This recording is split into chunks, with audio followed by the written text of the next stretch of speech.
I was recently asked a question, and I'm so glad that I was because it's something I have been planning to do a video on. And that question was about in group settings, is there any room for entities, attachments, energies to move between people? And I want to speak to this in two ways. One, I guess, um, as a participant in the group field, and one as a facilitator holding the space in that group setting. And it's something that is very important to me. It's something that I value very highly in ensuring this safe space for people. And I even do it when I'm creating this digital space, this online space. So before, hitting record, I set the space and I set the intention that there is no interference.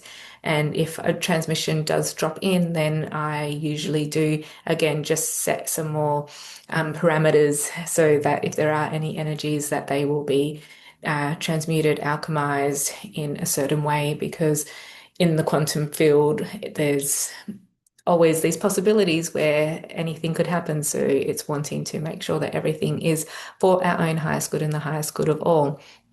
And unfortunately, in some group settings, the protective measures for the group field may be outdated, or they may be trying to find words because I offer no judgment. I can only speak to the spaces that I've been in, and most of them have been held quite highly in a good regard. So it's,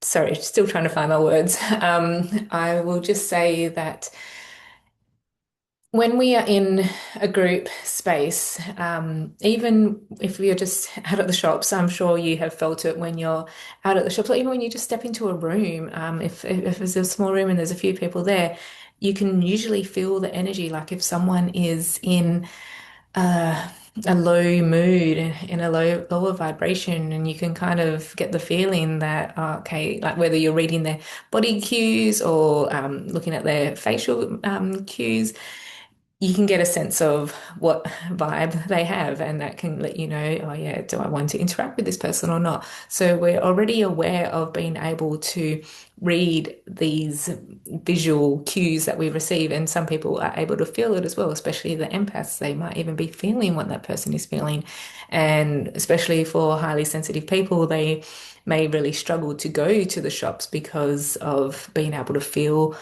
a lot more of that collective energy. And I guess that is the reason why I want to speak to this, because as we're moving into unity consciousness in the 5D state, we are going to be more connected with how the other feels, and be more heart centered. So that's why the more that we're able to clear from our own fields, then it makes it easier not only for us to open up, like be open to others, but it also makes it easier for the other to want to connect with us because they're not going to feel a lot of the baggage that we tend to carry. But with more and more of us doing the work, that baggage is becoming less and less. I trying to think where I wanted to really focus on. And I guess in the group settings that I'm speaking to, it's more in the spiritual spaces. So this could be sound healing, it could be breath work, it could be meditation, it could be like I hold multidimensional journeys with a cacao ceremony. So it could be any sort of ceremony as well. Um, It could be plant medicine journeys. It could be um, insert any type of group setting that you have been to within a spiritual field. And so just if you've been to one and have felt something a bit off, have you kind of put it down to a person in that group setting and kind of wondering if it was to do with that person, or have you put it on the facilitator and wondering maybe what their protective measures are and if they've been able to clear the space and if they're able to hold the space and whatever is cleared throughout the people throughout the journey or session and how they are doing it. So some may be more vocal about it, some may not, and that in itself can create a bit of confusion. And then also in terms of the spaces that the things are held at, if it's their own private space that maybe they have cultivated that space and, have a relationship with that space, or maybe it's a shared space that they, again, may still come regularly, or maybe it's their first time. Like in the shared spaces, there's a lot more that moves through that space. So again, how has it been cleared beforehand? And how are things cleared during, and then how is it cleared at the end? So these are all things that I myself have had to consider and implement different strategies and measures throughout my own group work. And also, as a participant in group fields, it's something that I do consider when I step into a space and get in a feel for the space. And one thing that we could simply do as we approach these spaces, especially if we haven't been there before, we can introduce ourselves to the land and just let the land know what we are coming for, like what our intention is, and starting that connection with the land there. And another thing that you can do, this is something I was at a workshop a month or two ago, and we are pretty much discussing pretty much the state of group settings in the spiritual sphere and what people, facilitators, should or could be doing and how to really ensure the integrity and the safety of the people as well. And we were really talking about, uh, in essence, it all came down to sovereignty and I guess also self-governance because so many of these modalities are not regulated. So it comes down to the facilitator, doing their checks and everything. So again, it's needing to trust that person. So for the facilitators, it's having to really ensure you are acting of integrity and you are doing the checks and constantly learning or constantly putting into practice what you are learning. So there's all of those things.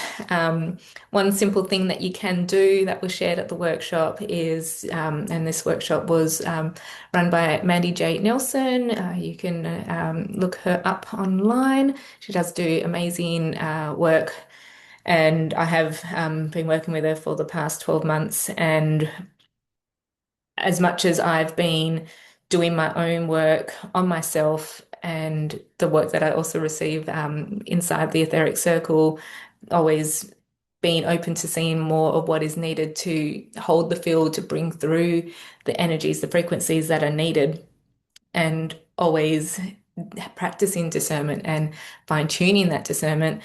I have been able to clear a lot more multidimensionally with doing my sessions with Mandy, and we have these conversations about sovereignty and the statement that can be shared that facilitators can use. And if you're a participant and are worried about the safety in the field, then this is something you can say for yourself. And I will write it down to make sure I said it right. It is, I am a sovereign being. I command my personal spaces. I connect only with energies that support my highest domain. So that is something that you can use. It's sort of like something very simple you can use in your own back pocket. It's your declaration as well, and it's something for you to stand in. But also being aware of your own, energetic hygiene. I do have a free guide that you can access, which has a morning and an evening practice and a PDF that's got some tips as well. But I really want you to look at energetic hygiene similar to personal hygiene, and it's just a matter of like you just do it. You just That's how you start your day. It's how you end your day. It's clearing the energies that you can't see, just the same way that we will, have a shower and wash stuff, even if we feel like we are clean, but we don't know what we could have rubbed up against. And brushing our teeth as well, we can't see. So we just brush it to make sure that we're removing any um, remnants of food or anything else. So we're not wanting that bacteria to build up. So the more we are able to cleanse and clear and purify our space and then maintain that by, putting in boundaries and maintaining those boundaries and, protecting your own peace and trusting your own intuition, doing what feels right for you. And you may have different ways that you do your own protections, and you may be using, um, crystals or sage or any other like sort of talisman, or maybe it's all just something that you visualize, like, visualizing light, or maybe it's something that you declare. So there's many different ways, and that way you can, you're not giving your power away when you are in these group settings, but then at the same time, the onus is on the facilitator to ensure that they are providing this safe space for the people to, be vulnerable, to drop in and to allow what needs to move through their system and to be shifted out of wherever it's being held, whether it's the physical body, the emotional body, mental body, or the spiritual bodies. And it's a lot of trying to think because the energies can be so varied. So I don't want to speak into what kind of attachments or entities or whatnot it could be because it is so varied. Um, and they can be within so many different planes and levels and dimensions. So again, that is so varied. So with the facilitators that are, a bit more hands-on doing the work and clearing the energies will have their own processes, and just something for them to be mindful of is with the energy that you are removing from people, what are you actually doing with it? Where is it going? Are you transmuting it? Are you transforming it? Are you dissolving it? Are you sending it into the earth, which can be good. Sometimes I feel like it is quite outdated, that she does have enough that she can't take anymore. But then sometimes it feels like, oh, yep, she needs some more energy so that she can transmute it and recycle it. So you can feel into what feels right for you, or you can even give the energy the choice. You can send it back to where it came from, ensuring you're closing any portals as well, or you can send it to source. So you can even call in, specialist teams to assist as well if it's something that does feel like it's out of your depth. So knowing that you always have support with you as well is very key to be aware of. And I guess that could be more in the sense of if it is something that is out of your scope, whether that's, interdimensional, or something of the like. And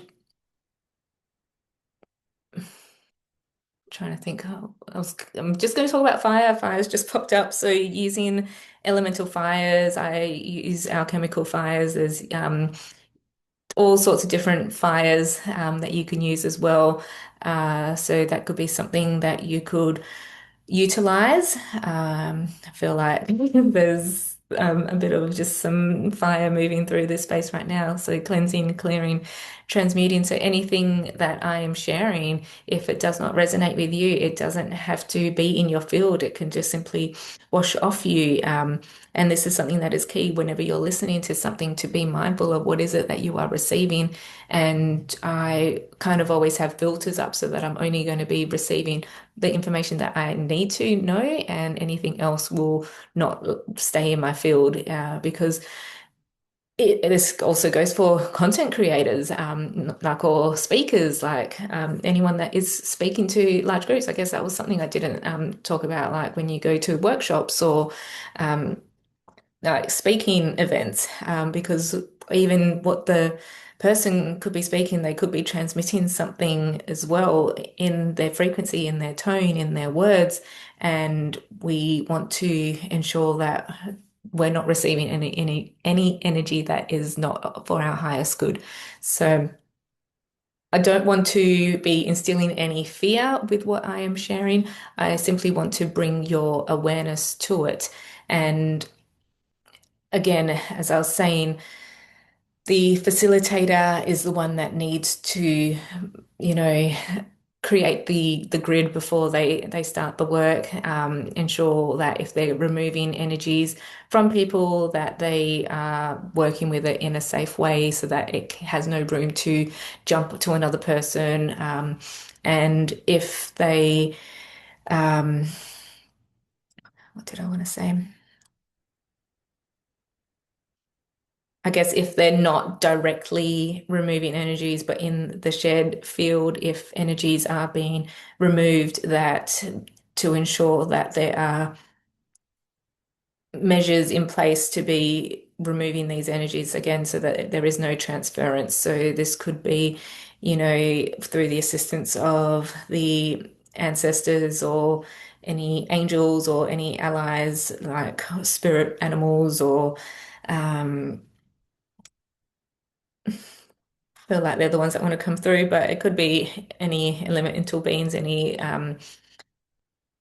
multidimensional beings, like any beings of a higher frequency that are, assisting with your permission, that are working for your highest good and the highest good of all, that they are there to help remove these energies. And sometimes, like, especially I see it with the angels and the dragons, like they come in to remove things that they have to deal with specifically. So it's not something that you can just, just flick away. So they do need to be removed in a specific way. So just something for you to be aware of. And if you're not aware how to do this, you can feel free to reach out to me, or you can do your own research into, someone that does actually do training and learn some new techniques so that you can safely and clearly remove these energies from our plane, from our fields. And what else did I want to say? I'm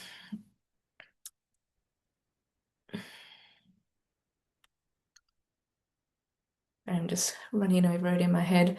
Um, I guess there's two things that ultimately comes down to, and that is the integrity of the facilitator. So if you are the facilitator, always ensuring that you are working from the highest integrity and not allowing ego to come into it, that you feel like you've been doing this for this long, you don't need to do it, or even if you maybe I say this as politely as I can, but if you only believe in just simply love and light, and that there is no dark, there is no shadow, there are no interfering or parasitical or negative energies, then it's it's something like it's just that if you look at polarity, there's always the light and the dark light. So there is something on other side if you look at the universal law. So if you simply want to ignore it, is that a disservice to those that are coming into your space?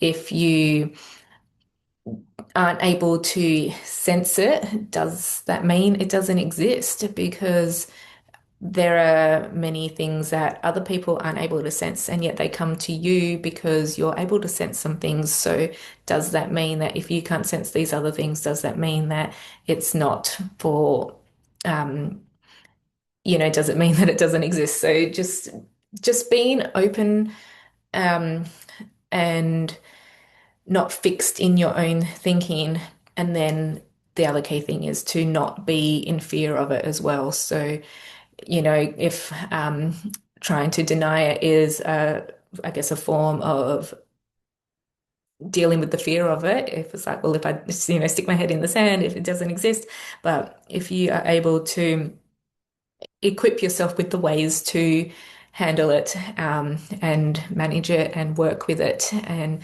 because so many times a lot of these negative energies are really just lost or scared fragments, and they are just, they make themselves look so much bigger and scarier than what they are. Or with some, uh, what did I want to speak to? Um, Maybe I'm not meant to speak to it. We'll see if it comes back in. Um, so sorry if I've now just lost you.